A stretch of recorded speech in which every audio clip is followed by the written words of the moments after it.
All right, this might be the world's shortest update. It is now the 17th of December, 2023. I've actually got all my errands done this Sunday morning that I wanted to get done, and they've delayed the start of the rain in the forecast by a couple more hours. So that gives me maybe a couple hours to do a little more work on my car before I wrap it up for the year. So I'm going to go back underneath the car and do the other side as far as removing the strut rod and uh, and then removing the sway bar linkages too, so I can get the sway bar out of there. I'm just gonna go ahead and replace those bushings while I'm at it. It just makes sense to do it, even though I wasn't really planning on doing that, but that's just the way it's working out. So we'll see how far I get.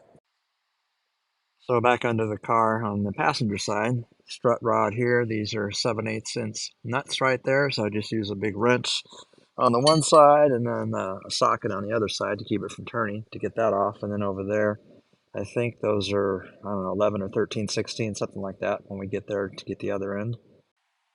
All right, correction, the bolt head is actually a 13/16. I use a second monkey wrench there, open-ended wrench, to get some more leverage so I can break those loose because those are pretty tight. At the other end of the strut rod bushing, both sides are 3/4, the bolt head and the nut. So that's coming off next. All right, now that both strut rod bushings are gone, I'm working on the sway bar link, or the sway bar right now. 1/2 inch nuts on the bottom, 9/16 on top. Just using my electric ratchet right now.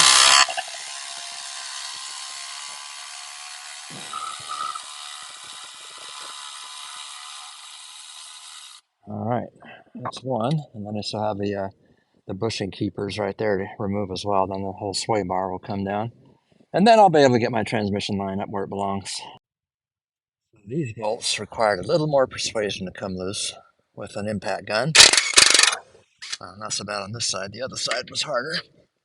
Where's the other bolt at?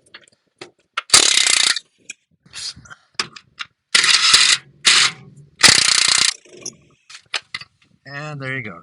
The sway bar just fell down. Perfect. Now I should have enough room to get that line up there. We'll find out. All right, now with everything out of the way that I can possibly get out of the way, now I have to carefully push this line back up into that area so it's next to the other one. Can I do it without kinking the line? I might have to take this hose off to give myself enough clearance right there. In fact, I think that's what I'm going to do just to be safe. Might need every inch I can get. The other thing I keep forgetting to do is to tighten this return clamp for the power steering pump. I'm doing that right now while I'm staring at it, and it's easy to get to before the lower radiator hose is installed at some point. So that won't take much. I'm using the original style clamp. It's still in good shape, so I'm not going to bother trying to change that. Probably still the original hose too, but it's not deteriorated as far as I can tell. It doesn't undergo any particular stress or anything. That's kind of odd how I got the that other one that's sitting on top. I'm not sure how that happened, but I didn't take it off, so I'm just going to leave it there. That's weird. I wonder why that one's not facing down. I hope that's not a indicator of something wrong. Actually, looks like it's actually moving.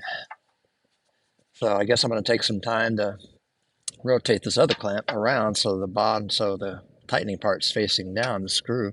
I don't even know how it got that way. So interesting how you have a different perspective looking underneath it at the car, even though I had it out with the engine and everything. So he pushed that around. The other thing I realized when I was under here too, if you see that bolt right in the center there, that is where the grounding strap goes for the electrical system for the battery. The battery also gets grounded to the frame. So I'm gonna go ahead and, since I got the car up so high, easy to get to, I'll get some new battery cables too and take care of that while I'm under here, or at some point while the car is still up in the air anyway. All right, back on the power steering reservoir again. This clamp is fine. I was able to spin it around. It's tight. It holds. This one, no matter how tight I tighten the screw, it will not secure the hose properly. So I'm actually going to have to take that one off and replace it with a newer style hose clamp. So I'll work on that right now. I tell you, sometimes on these old cars, you're better off not messing with things. This is a rebuilt pump, and as I'm trying to pull the hose off, the whole fitting just came out of the side of the pump. I don't think that was supposed to happen. Um, so I'm hoping that when I put this back together with a new clamp and everything, that's actually going to stay in the bore like it's supposed to. If I find that it's leaking there, then that's something I'm going to have to address in the future. Oh, man. Hate it when that happens. All right, I just took that hose completely off, pulled that hose off of that nipple, that fitting that fell out, and I just tapped it back in with a rubber mallet. It went in pretty easily. So hopefully that's not going to leak. If it does, that's going to require more work in the future. It almost looks like it was damaged by whoever rebuilt it because this is dented on the end there like it was hit with a hammer too hard or something. But right now I'm not going to worry about that stuff like that. So I'm going to put 2 new clamps on and get that hose back in place so I can move on. All right, here's what I ended up doing. You can see I got new clamps on there now. I ended up putting a gasket sealer on there, and I pushed the hose as hard as I could that way and locked it in place with this clamp so I can't pull back out. So hopefully that's going to be good enough to seal. It's a low pressure return line, so as long as that I got enough of that gasket sealer in there, I think it'll be all right. And if not, and I have to work on this again in the future, then probably going to be doing some JB welding or something like that. Hopefully this will work. But the other thing, what started all this is I finally got this transmission line up here where it belongs. And there's a little keep right here, a little clip that holds it there. So that finally is done. So I can reinstall the sway bar and the front struts or the strut rods and all that when I get the new bushings and stuff. That'll probably won't happen for a while, but at least that part is done. And I already mentioned I'm going to have to get battery cables. I might get some that are custom made just for this car because I like the way they have the grounding thing on it. So we'll see. I'll look for that. I also wanted to show the status of these strut rod bushings. You can see how very loose they are on the end here. So that they are definitely shot. So those definitely have to be replaced. Now, these over here, these actually were not in bad shape. I could actually reuse them, but of course I'm not going to do that. Now those bushings there, I'll reuse. They're fine, but I will go ahead and replace these. It'd be stupid not to while I have them out like this. So whenever I get a spate of nice weather again, because I know I can't get the strut rod bushings locally anywhere. I'll have to order those. So now the sway bar links I probably could, but I don't think the weather's going to hold up long enough for me to do that. So we'll see if there's some other bite-sized thing I can maybe get done while we're at it here yet. May just have to go inside and start ordering parts. All right, the rain hasn't started yet, so I've been wanting to do this for a while. I'm going to put a quart of oil in the crankcase. Before I did that, though, I wanted to make sure the plug was tight, which I did yesterday. And I suspect the gasket around that repair plug is maybe leaking a little bit. Hopefully not much, but I put a something to catch it in case it is dripping substantially. So if I see a lot of drops on that, that's not going to be a good sign. Uh, Especially if I see it, within a few minutes of pouring oil in there. Trying to get this open. There we go. That off. All right. Poor phone gets so dirty when I'm working with it like this. All right, here we go. Virgin oil in my engine here, which is not virgin, but oil pan is clean anyway inside. So we're just going to put a quart in there and let it sit for a few days. Well, it's going to be more than a few days since I'm going to be gone soon for a while. But as long as I don't see oil dripping out, I'll be happy. Hopefully I won't see any at all. But if I do see some, it's going to be very minimal. I mean, if I see any coming out now, as soon as I put the oil in there, then that's not going to be a good sign. All right, let's see. Where's the... Oh, it's right there. Okay, zoom in on that a little bit.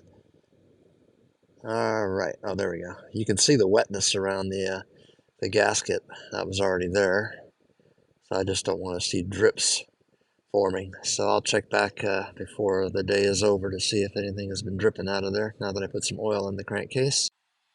On the engine, something else I've been wanting to do, which I keep forgetting to do, is to get some white out or some kind of little white paint or yellow paint to put on the timing marks there. It's supposed to be 10 degrees before top dead center for the timing. Makes it a lot easier if you've got the marks painted ahead of time with a little white paint or yellow paint or something like colored. And I actually have a timing gun too. Not many people have those anymore. As I was perusing around in the engine compartment, I was reminded that I went ahead and ordered another set of these bushings here for the linkage, both for this end and the other end that goes on the at the transmission itself. They're different sizes. This one I still think is the right size, but from everything I've been finding online, the bushing is supposed to be installed first in the other part, and then you press the rod into it. I also purchased a special tool that's designed to push these things in. So I'm not going to attempt to do it, jerry rig that one. It's just these things they're too fragile. They keep collapsing on me when I try to squeeze them with a pair of pliers or something. So I'll try the proper tools, and when they get here, then I'll hopefully have better luck with that. All right, for the last thing I'm going to do today, it's starting to sprinkle. I'm going to pour some Type F transmission fluid in the power steering reservoir, just like I put some oil in the engine to check for leaks. It shouldn't leak at all when it's not even running yet, so we're just going to pour maybe half a quart in there, enough to fill up the reservoir, and I can check underneath to make sure that hose that I just put on is not leaking. It better not be. All right, that's about half a quart, I think. Yep. I'll let that sit for a minute. Put the lid back on here. All right, I didn't have to splice that last clip a little bit. I was trying to show a shot underneath to show that there's no transmission fluid leaking out of the power steering. And I'm hopeful that I waited long enough for that sealer to seal, where I put that fitting back in the power steering pump, and no leaks from the oil pan that I can see. So, and I think that's going to wrap it. It's starting to rain a little bit now. All right, just to formalize the end of the day here. That was maybe an hour and a half I had to work on it. I don't even think I was out here 2 hours, but it was worth it.